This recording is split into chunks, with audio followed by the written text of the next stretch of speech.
Hello, and welcome to this, the Savage Balance Podcast.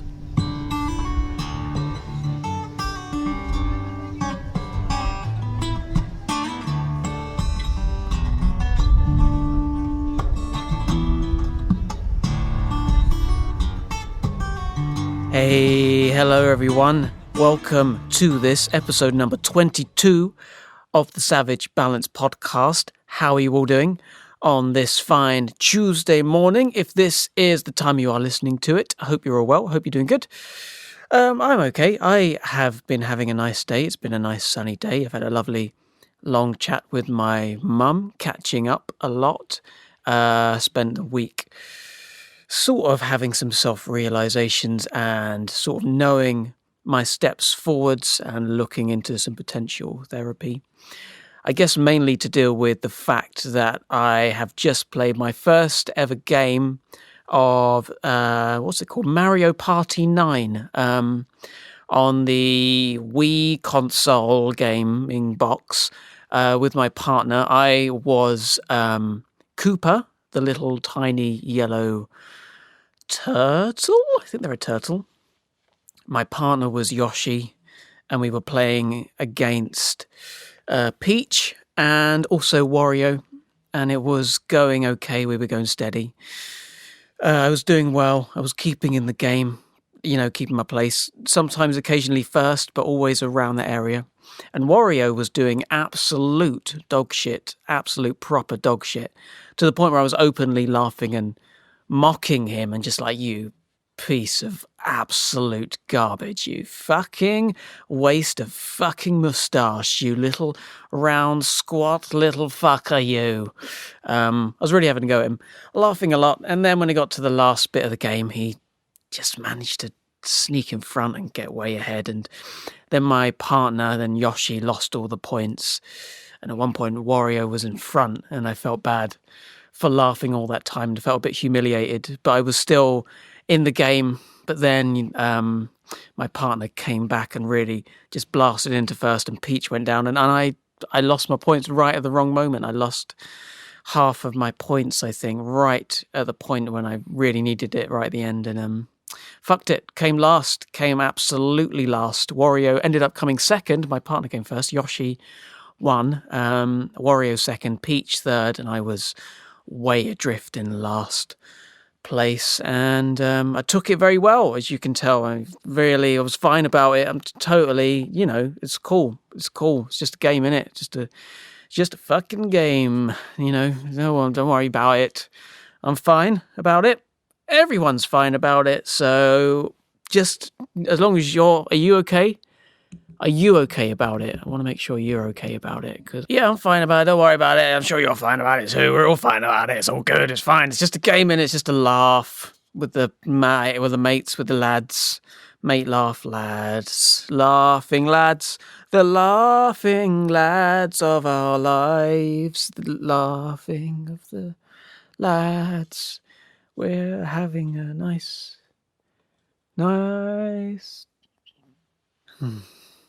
It's a good game. It's a good game. I'm going to play again. I'm going to wipe it. I'm going to fucking kick the absolute shit out of Wario. I'll tell you that for nothing. I'll tell you that for fuck all I will.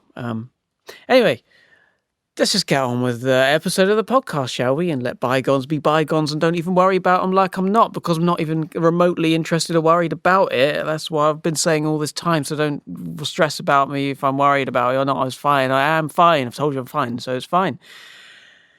I'm doing an Ask Me Anything podcast, the podcast that people do. I think it's the podcast that people do when they want a week of just, limited preparation and just get asked stuff. That's kind of what I'm doing. As kind of also, I'll tell you what it is. I committed to doing one specific idea, and then I realized today I actually would like a bit more time to work on it and do it. So I thought this would be fun. And no one's asked me any questions, because no one sent any questions in to me. If you do actually have any questions in the future, thoughts or ideas around that, you can email me at savbalpod@gmail.com. Send an email through that and I will probably respond. No, I definitely will respond.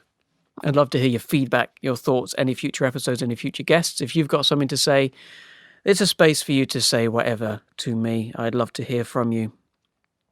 But as nobody asked me anything, I'm going to do an episode of You Didn't Ask Me Anything, in which I've gone on to a search engine and I've typed in random question generator, and the first link that came up led me to randomquestionmaker.com. So I'm on that website and there's a button and it says generate question. And I'm going to answer some random questions from this random question generator. There's a few categories that you can answer from.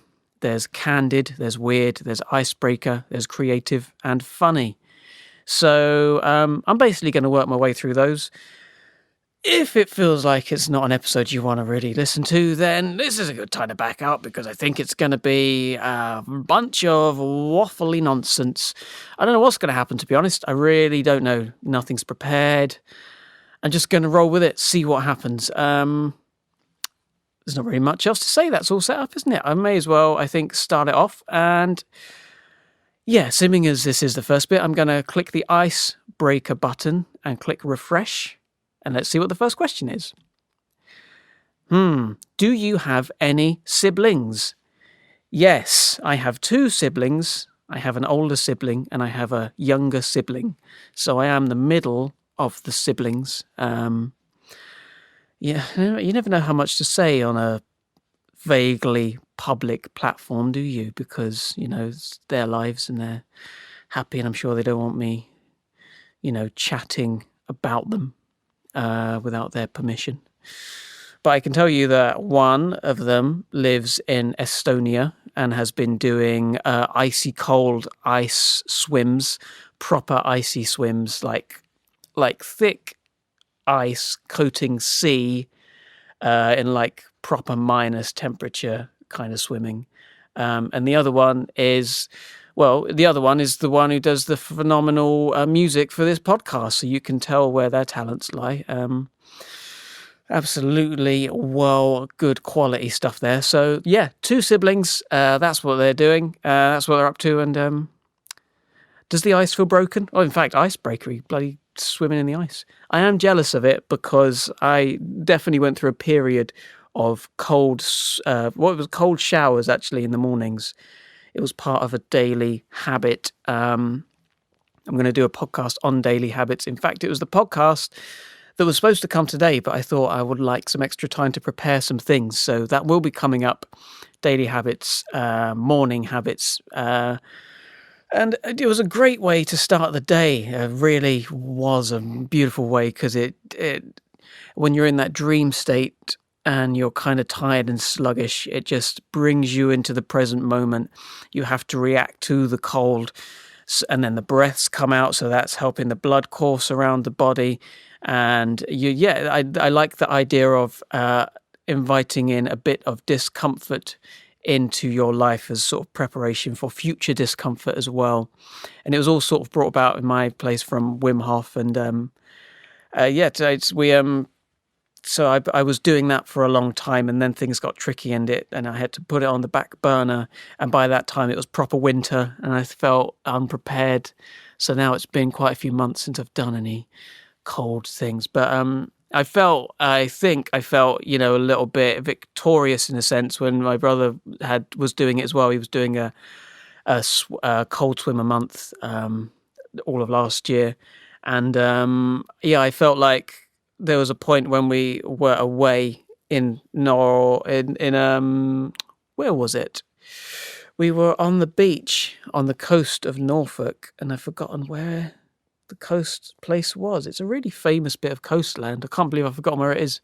Anyway, it's a really lovely beach, and there was the cold water there, and I did some cold swimming there, and I felt like slightly, I think egoically there was a slight victorious, yeah, fuck you, I've swum in the cold, and you didn't swim in the cold. I did it. Toughest. And now he's doing ice swims, which I just don't think I could ever face. I don't think I could. So I think maybe there's some competitiveness there that I didn't realise there was.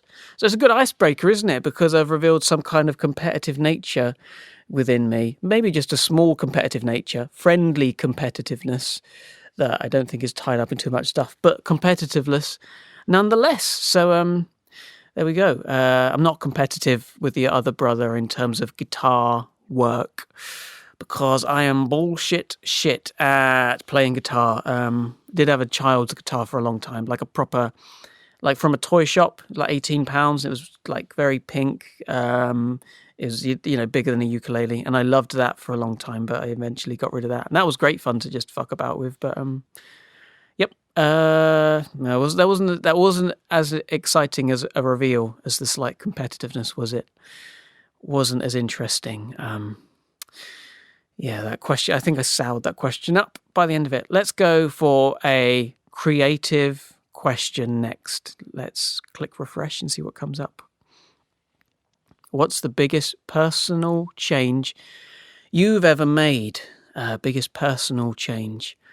Well, I would say that there's been a series of big changes that I have gone through, which are very significant in terms of teaching me my abilities to change. I think the first significant one, though I wouldn't have called it at the time, was when I stopped watching pornography when I was having troubles with that, and eventually got to a place where I wasn't doing it anymore, and I'm not doing it now. And that was really, I was surprised how tough it was at first. And I think that's going to be a future podcast episode. I'll talk about that in a bit more detail, I believe. But that was a big one. But I found a lot of comparisons when I specifically went vegan, well, vegetarian, then vegan. That was a massive change in my life. And I think what that taught me, and the experience before that taught me, was that I had a capacity to change that I didn't ever feel was present to me. And since been on a journey of trying to be open and trying to see what changes come about. And I feel like I'm a different person to who I was before I went vegan, for example. So I reckon 6 years ago I was a very different person. But I guess a lot of the daily practice and habits helped. A change in perspective, a more open perspective, I would say, on life. And I guess having a different outlook that is a much more positive one through just, I think, small moments, listening and inviting in different, more positive influences in my life. Like, I don't know, Rich Roll, Rangan Chatterjee, Happy Pear, Wim Hof, Gabor Mate, Johan Hari was a big part of that as well. A lot of different names that I won't be able to name right now, but who are very positive role models and sort of overall have this all-encompassing positivity and lust for life. So that even now, at moments when I get heavily depressed, which I do at points, I think before I was completely overrun by it and completely a slave to my emotions. Whereas now on my better days, I can process them more authentically and let them experience them as they are intended to be experienced, and learn the messages from them and be open to receiving messages from that and using that as a way to increase personal development, and remembering that they are only ever temporary. Any emotions or anything that we go through is only ever temporary. And I like a quote from Karamo Brown, which I think I mentioned on last week's podcast about building up resilience, which is that he worked a lot with kids in his kind of younger social work days. And one thing he would tell the kids is that, like, as a different kind of outlook for them, is that things didn't happen to you; they happened for you. So rather than moments, happening to you, this person did a bad thing to me, and therefore, I've been held back.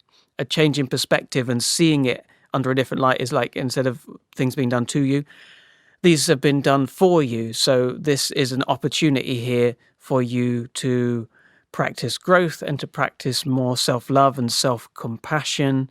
Another friend of mine talks about in fact, I mentioned this in the last podcast as well, about the universe providing things, and that everything is either a teaching or a blessing.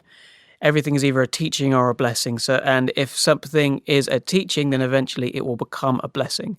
So just a different perspective and a different way of processing life as it comes to me, rolling with those punches, with those attitudes, so that when I do get depressed or anxious or have, feelings of build-ups of panic attacks, which I've had before, able to process them in a different way and be more okay. That's probably one of something in that is the biggest personal change I've ever made. Something along those lines. Let's go for a candid question. Candid, hey? Oh, that's a lovely question. Your favorite day of the week? Oh my God, what a fucking insight this will be.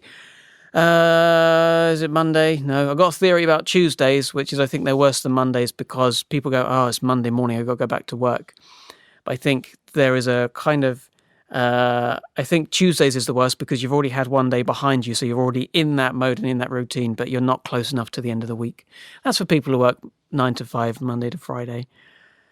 So that's actually why I decided to have the podcast out Tuesday morning. Hopefully a little pick me up for people who would be struggling Tuesday morning going, oh fuck, it's only Tuesday, I've got a lot of shit to do at work, and it's Wednesday, got all of Tuesday to go, and then Wednesday, Thursday, Friday. Okay, now. Well, here's a lovely little podcast talking to you about David Jason's autobiography titles and how absolutely bollocks they are. I mean, he called it One Dell of a Life. He called it One Dell of a Life because he played Del Boy in the Only Fools and Horses. He played Del Boy in the Only Fools and Horse. Once he played Del Boy, and then he had the book. The book came out, and One Dell, because it's like a hell of a life, but it's not hell. It's One Dell. It's One Dell because Del, like Del Boy, but not Del because it's like hell as well. It's like Del and hell. This is One Dell of a Life because he's lived and living still a life, and he's called the book is about his life, and it's One Dell of one. So that's why it's Tuesdays. I don't have a favorite day of the week. I'm not going back to candid. That was not. Let's go weird, shall we? Let's go with a weird question, apparently. Let's see how weird this is. What would you do if you were the lone survivor of a plane crash? Well, I guess it sort of depends where it crashes, I guess. Let's create the mood. Let's go for a mountain snowy crash so that, it's well cold up there. Let's go for that. Because you could either do that, or if it's like on a lush island, then there'd be plenty of ways to live. Let's go for that one actually, because I'm gonna go for the more optimistic approach of trying to live rather than dying. Well, I think first of all I would be surrounded by a heap of actual dead bodies, so there would be intense sadness. I might potentially shut down. Probably a panic attack would happen of some sorts, like the fear of just being by myself in a sense and not knowing what the future holds. That might last for quite a while.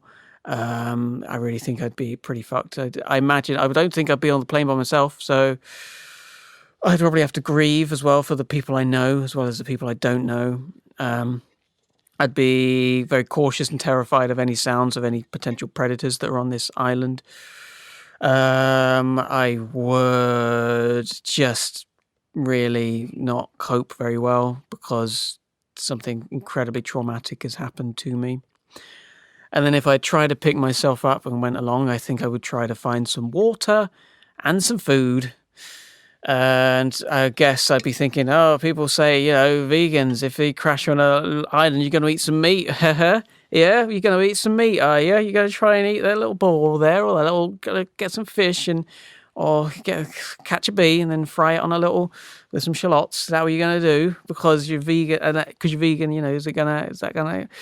And I'd laugh about that for a long time because I'd be like, oh, it's actually happening. The thing that people say, ha, ha, ha, ha, ha, ha, ha. And then while I was crying, it would turn into sobs. It'd be like, ha, ha, ha, ha.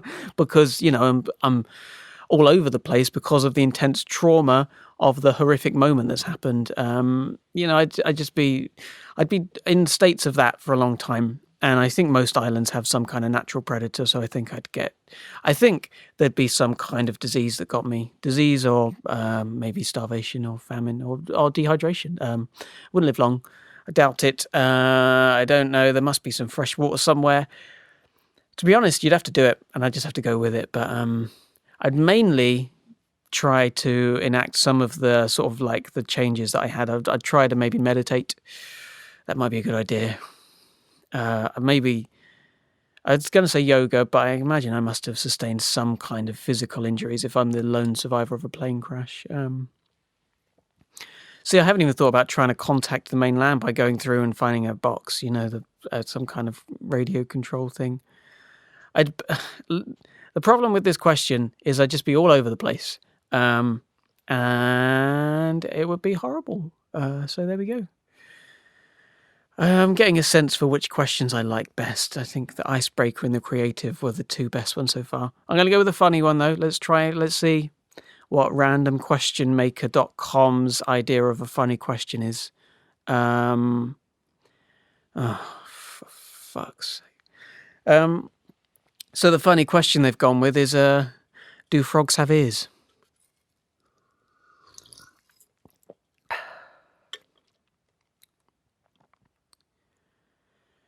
Let's go back to the icebreaker, shall we? Icebreaker question. Here we go. What's your favourite thing to do? One favourite thing.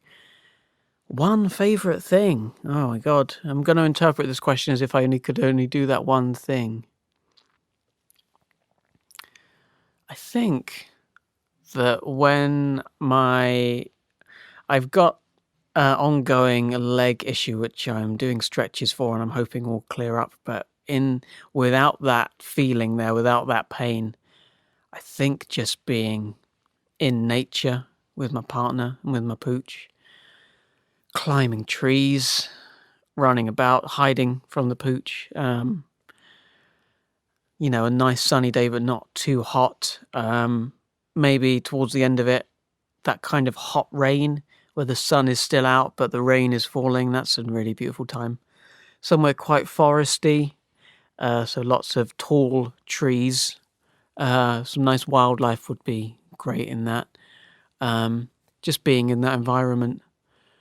I think it would have to be something like that. It's certainly not playing Mario Party anymore because of fucking Wario, but I think, being out in nature, being outside, vitamin D in it, a bit of sunlight, bit of breath, maybe doing some stretches, maybe, I don't know, breath exercises in nature and walking and chatting with my partner about all the things. We chat about all the things, aimlessly sometimes and purposefully, other times just all over the place. I think that is really it. And that's wonderful, actually, because in a sense we get to do that almost every day when I'm not at work. We get to do that. We get to go out and wander around a local park and chat, and I sometimes hide from a pooch, and we just go in circles and chat and chat and chat, and it's a really lovely thing to be able to get that every day. Every day, that's a very beautiful thing to experience.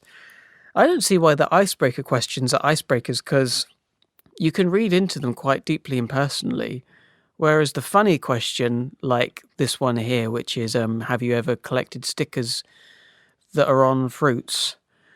Or the next one, which is, in a scale from 1 to 5, how afraid of dark are you? Oh, I mean, it's not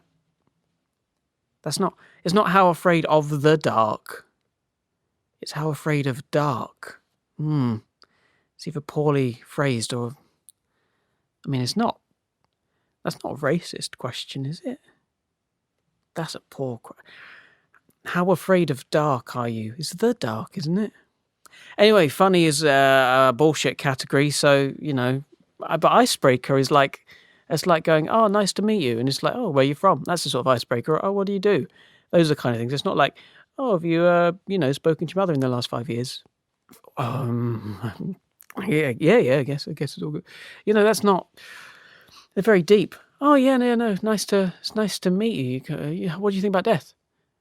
It's not an icebreaker. It's a kind of conversation exploder, and it's a nice question, but fuck me, it can be quite heavy. Anyway, let's go with a creative question now. If you could start a collection of one kind of item, what would it be? Well, I am trying to practice minimalism as much as I can because I like the ethics that come with it. And I felt a great sense of joy and relief and pleasure and a lot more clarity in day-to-day life when I treat things more minimalistically, when spaces are clearer, when I can clearly see the purpose and the usage or the joy that the things that I own can bring me, and they don't get too buried in or like watered down or harder to find because of an excess of items. I really like that. So if I was to start a collection of one kind, it's kind of difficult because I don't really want to invite many things in my life. I do have a fair amount of books, more than I will get through in the next couple of years for sure. So that's probably an excessive amount of books, but I struggle to let them go. One thing I would love to have is a collection of balls. Balls to play ball with my pooch with, but my pooch is not very good with balls. She gets very possessive over balls. And when we throw balls, she gets aggressive with other dogs. So we can't play balls anymore. And even in our back garden, it sort of goes on to the neighbour's fence, and there's a sort of alleyway that joins up with about 5 or 6 other houses. So playing balls in the garden as well has its own fair share of potential problems. When people walk past, you'll get aggressive and defensive about them too, and she'll get even potentially a bit aggressive with us when she won't let go of a ball and we can't get it from her. It's nothing too deadly, but it's enough to make it that we can't invite that into her life anymore. And I bloody love throwing balls. I love throwing them. A game we used to play was going down the park again, and I would throw balls at a tree from quite a distance, and it was a distance enough that I couldn't really hit it that often, but sometimes you'd hit it like 4 times in a row. Actually, that happened once, and that was a great day. Good way to start a day, but it was just something very primitive about that game, just throwing something, her going to catch it. And so we have some balls in the cupboard still because we haven't quite got rid of them. And during the beginning of lockdown, before we decided to not let her have balls again, we had a ball tournament going on because we had about 32 balls. We pick one at random, pick another one at random, we'd throw them both together. Whichever one she caught, that would be the ball that would go through. And I started cataloguing it, writing things down, getting it. I would remember different balls, sort of how well they played, if they got to the final 3 or 4 times. And then I started photographing them to remember them. And then I expanded that out more and more. It eventually turned into a league. I made a different bunch of leagues, 4 leagues of 10 balls, in which the top 2 would get promoted, the bottom 2 would get relegated, and just went on like that for, I think, 3 seasons we did before I wasn't able to do that anymore, which was a shame, but she's a lot happier for it. But if I could start a collection of one kind in this imaginary world, maybe a big collection of balls where I could really get deep into those leagues. I was even at one point tempted to start doing a Twitch channel related to it, but wasn't to be. Oh, how I missed the ball game.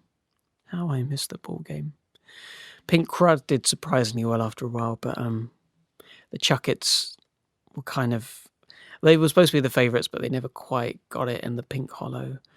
Oh, and the yellow smiley. Oh, I had good things. Oh my God, and the bunts. Bunts bean ball. Bunts and bean ball. That went on a massive run. Reminiscing memories that no one has any idea what the fuck you're talking about. Yeah, so it would probably be that in this ideal world, but it's not. So, I don't know. Plants. I'd like some plants. That'd be good. Good minimalist thing to own in it. Plants. Going back to the icebreakers. Let's go back to the icebreaker. What's your favourite season? Oh, I like this. I do like. I like the off seasons, I guess. I'm quite good with the cold, so winter is a good season for me. And I'm okay with when it goes dark. That works out okay. Summer's probably my hardest to cope with because I'm not as good in the heat. But I'm getting more used to it and I'm getting to enjoy it more. I'm happy to breathe in it and exist with it and be comfortable in it. Spring is also nice when it moves from that colder into that warmer and you're sort of settling in that. There's a kind of crispness to the air and the lusciousness of nature. But probably I'd say autumn. I quite like autumn because things are starting to get darker. But it's sort of manageable, and in fact, it was my dad's favourite time of the year because he liked the shades of the trees and the leaves. I remember him talking about the different colours and how much of those. And in fact, we used to listen to Eva Cassidy a lot, Autumn Leaves. So that was a very meaningful song in that sense. But yeah, he liked the browns and the yellows and the greens and the reds and the oranges sometimes, and the vast spectrum. I really personally love a real crunchy leaf under the foot. I love a good crunchy leaf. Also, you're moving into a territory in which I haven't done it for a long time, but when I would play football, there was a ideal kind of softness to the ground when it was like you could push a finger in it and it would hold its form, but it wasn't too hard. So there was a lot of grip on the foot, but it wasn't too sinky. And I think this would happen a lot around autumn. Whereas in the winter, it can be way too cold, and in the summer, it can be too hot to play for a long time. I remember that. So I think there's an attachment to autumn and that time too. In fact, actually, it's a time when goalposts are usually put back up as well. I think probably that's my favourite time of the year. Next question. Do you like music?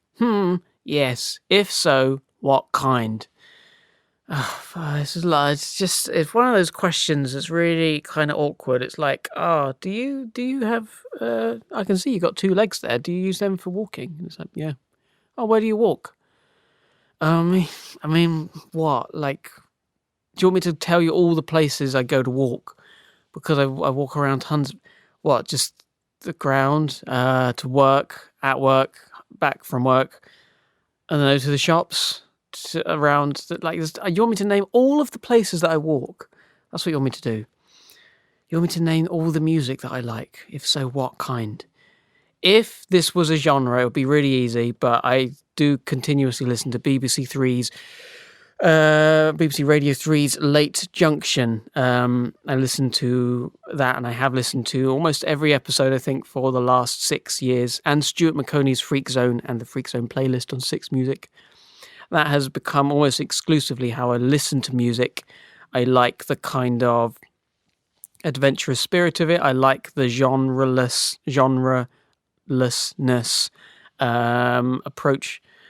That it is really, world music, contemporary music, interesting music, experimental music, avant-garde music. Apologies for the microphone sound, but yeah, I like it can sometimes go from here's a piece of 50s Turkish funk music, and then it'll go, here's a piece of 90s Icelandic throat singing, and it'll go, here's some indigenous music from a tribe in Ethiopia, and then it will go, here's some kind of interesting pop music that's sort of like right up to date and has this weird electronic feel to it, and then it'll say here's sounds of some raindrops, and I go, here's a 20-minute poem about shells, and and it incorporates some kind of whale sound, and then because they mentioned whale sound, there'll be like a band called the Whale Legs, and it'll be like this kind of weird punk rock from the early 80s, and then it'll be like, oh, early 80s is sort of, Wham. So because of Wham, let's play some kind of, Wham thing that's been cut up into 100 different pieces and played slowly and overlapped over each other by this weird electronic it's just expansive, and it's just sort of going, here is a bunch of really interesting weird ideas, and I just like that approach, and I think it's opened me up to different ways of working, different ways of creative writing, and that's mainly how I digest music. It's how I got into One and Tricks Point Never and Richard Dawson, and it introduced me to sort of HMLTD and Coil, who become a massive band for me. And years and years of stuff. John Cale's how I discovered their stuff. It's just a never-ending list of Throbbing Gristle and that sort of scene. Current 93, Psychic TV, all of those things. So there we go. Let's I feel like the questions are more sort of practical. Just they're asking the question, I'm just answering it, and I want something a bit deeper that I can really get my teeth into. Which is why the next great question here: does your pet do any good tricks? I can really sink my teeth into that question. Does my pet do any good tricks? No, just wanders about, pisses sometimes, shits, has some grub, enjoys some belly rubs, doesn't enjoy raspberries on the belly, that's for sure. Nope, nothing there. Dead end question. Let's go for a weird. Let's try and see if there's anything going weird. Do you have any relatives in jail? I feel like that's a shot in the dark, but if you get the right person, then that's gonna be, like, do you have any relatives in jail? Yeah. Yes! Friggin' jackpot. Go on, tell me about that. No, I don't have any relatives in jail. Sorry. Pet doesn't do any tricks. No relatives in jail. So, Saturday. Snacks. If it were possible, would you live on the moon? No.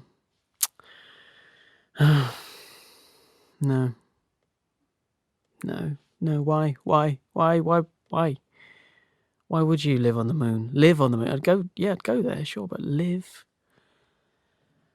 on the moon. My pet doesn't do any tricks. I have no relatives in jail, and I don't want to live on the moon. No. Oh, God. Fuck's sakes. Come on. Good question. Come on. How old is your pet? There's only a one-word answer for that, isn't there? She's 3. That's it. There's nowhere else you can go with that. She's over 3. That's as far as I can go. I've got to push it. She's born, sort of beginning to mid-January. That's it. You can't go any further. So she's 3 and a couple of months. That's it. My pet doesn't do any good tricks. Don't have any relatives in jail. Don't want to live on the moon. And my pet is 3. I tried it out. I typed in random question generator, and then I pressed enter on the search engine, and it took me to random question generator, and I generated a couple of random questions, and I thought, yeah, solid, I'll give this a go. What I was hoping for is one of those, deep exposés where somebody goes, I'm just going to try this out. Blind Boy did a podcast recently, I haven't heard, where he took taking questions from people, and the first question was, what was your secondary school experience like? And he talked for like an hour and a half in the end about all these things and uncovered all these things he didn't know about himself because of his experience at school. About how, he was mistreated by the education system, and how he's reinterpreted and reevaluated it, and seen how he holds a lot of those things in his current life, like working with different production companies and how he wants creative control because he doesn't want to be let down. Like, that was a big revelation for him, and I haven't listened to it yet. But if he'd started it off by going, "How old is your pet?" that would not be the same podcast. That would not be the same podcast. And I feel cheated that I've been given, "How old is your fucking pet? And do you have any relatives in jail?" I don't have any relatives in jail. Maybe that one would be fine if I did have some. Fucking, why are my relatives not in jail? Why are my relatives not in jail? Do your pets do any good tricks? And would you live on the moon? Would you live on the moon? Right, let's try again. Try again. If you were in a witness protection program, what would be your new name? And where would you go? What would be your new name? Come on, they give you a name. You don't get to choose your name, do you? I reckon you don't get to choose your name, because if you were like, I think a lot of people would be like wink, wink, nudge, nudge about it. Like if it was a big Morrissey fan, they'd be like, "Oh, well, maybe I just Stephen Smith." And people trying to find them would be like, "Well, we know he's a big Morrissey fan because of all the Morrissey posters."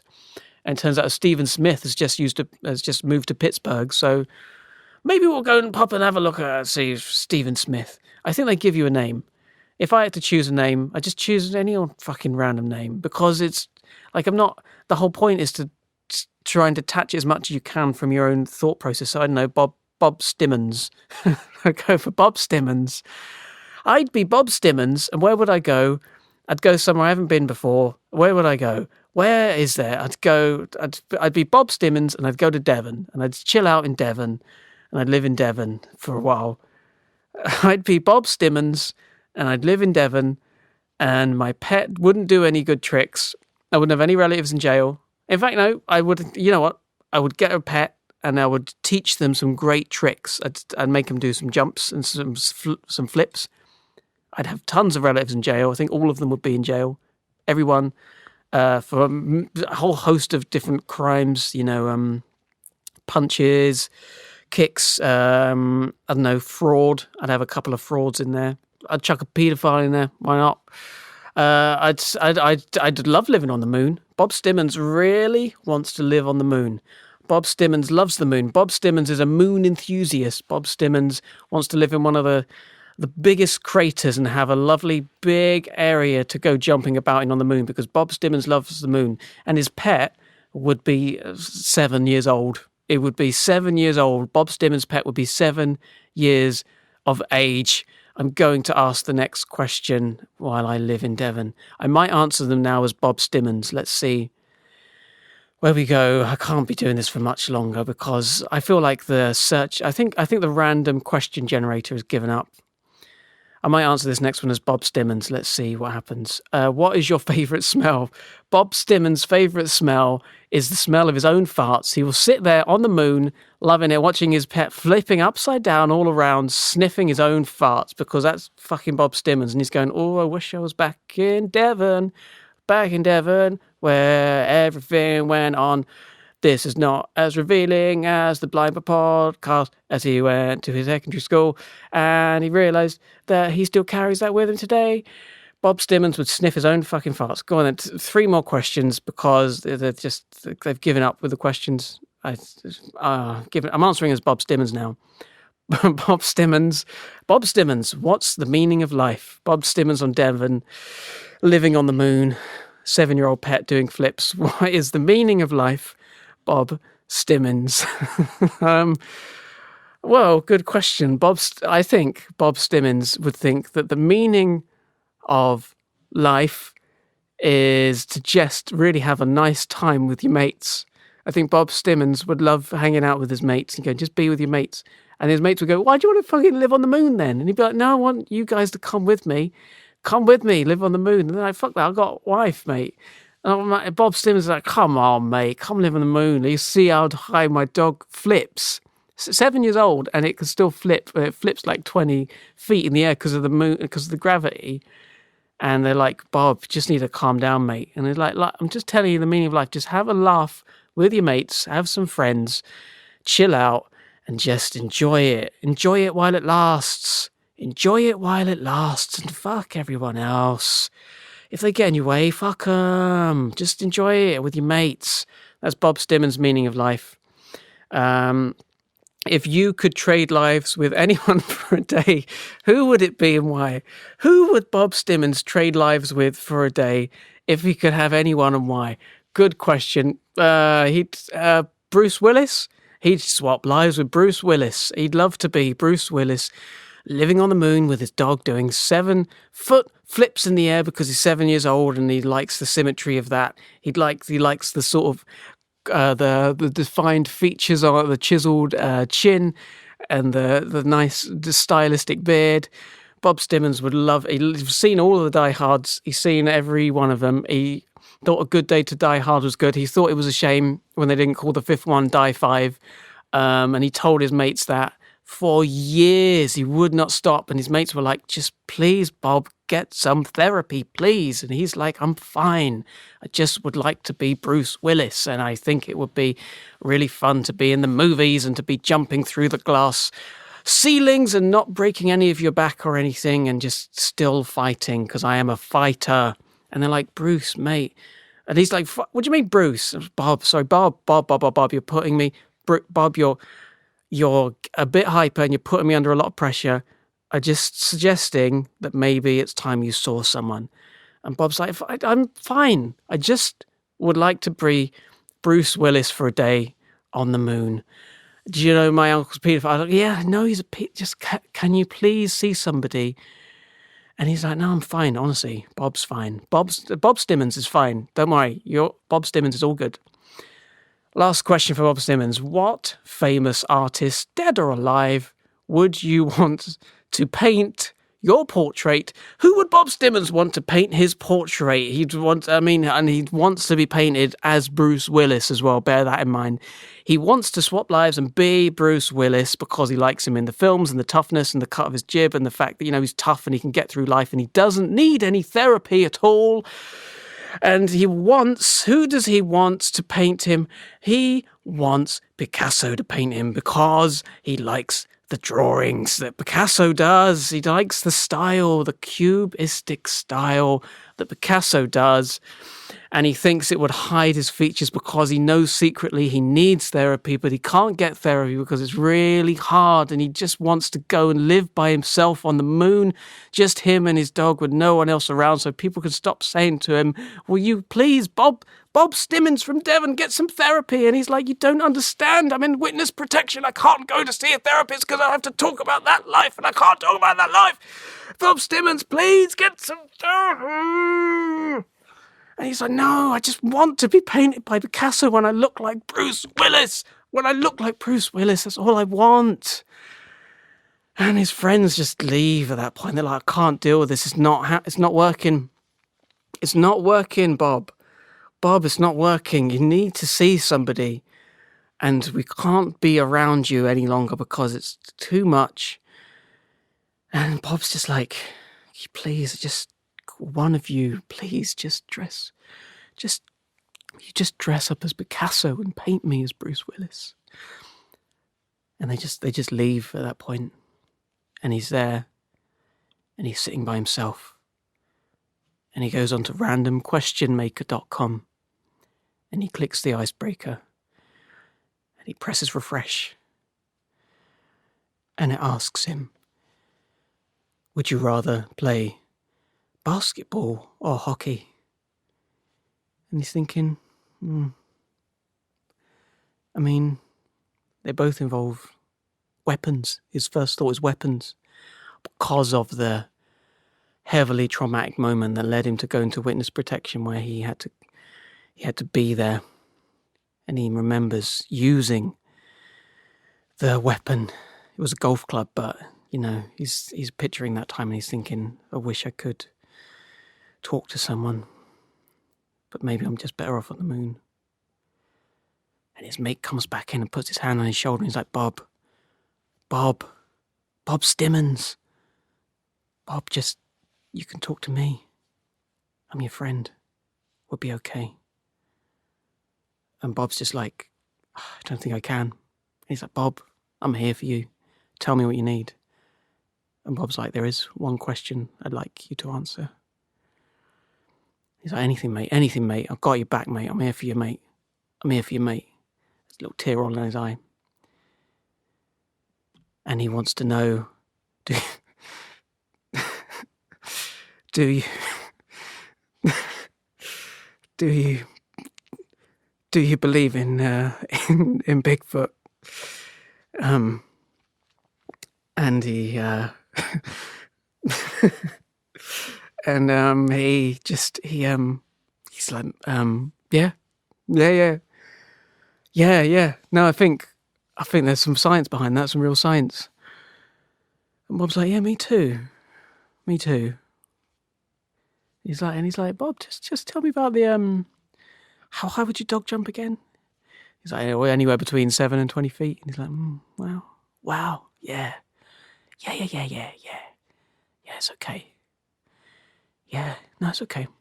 He's like, why are you saying it's okay? He's like, no, it's okay, it's okay. And he feels some other hands on his shoulders, and and he sees the police officer there, and he's like, hey, Bob, I'm Officer Risconter,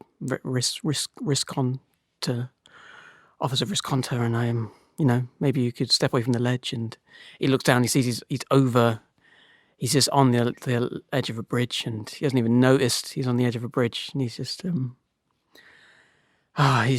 he realizes then, I wasn't coping, I wasn't dealing with it, and he's like, Bob Stimmons, how did you get into this mess? How did you get here?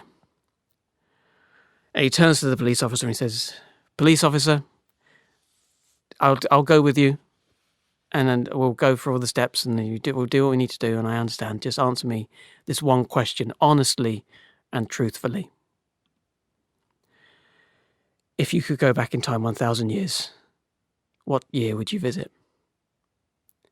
But the police officer doesn't answer him, just puts him in the car, and Bob Stimmons is driven to the local psychiatric unit, where he takes time to fully recover, and they get in touch with the proper authorities. And eventually, through a course of therapy, Bob Stimmons is okay, but he has to let go of that identity because he can no longer be Bob Stimmons, because that name is compromised, and now he has to live life as Arnold Fleshton.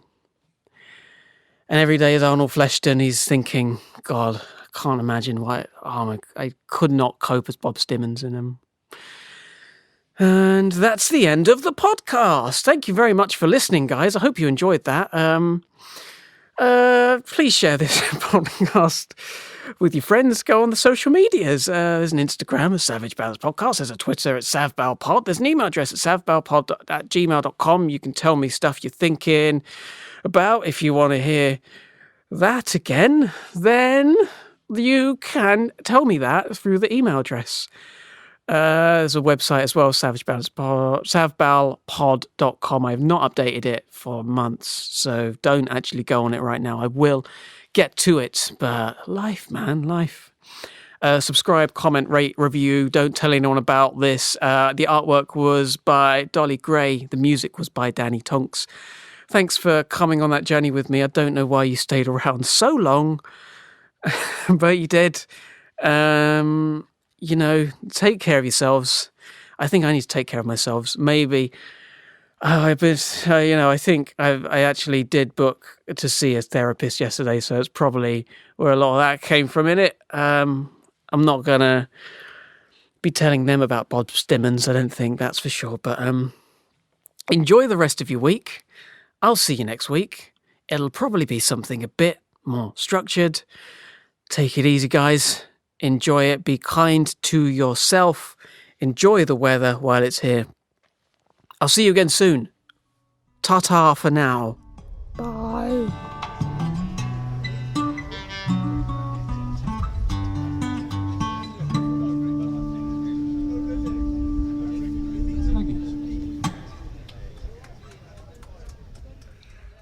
The fuck was that?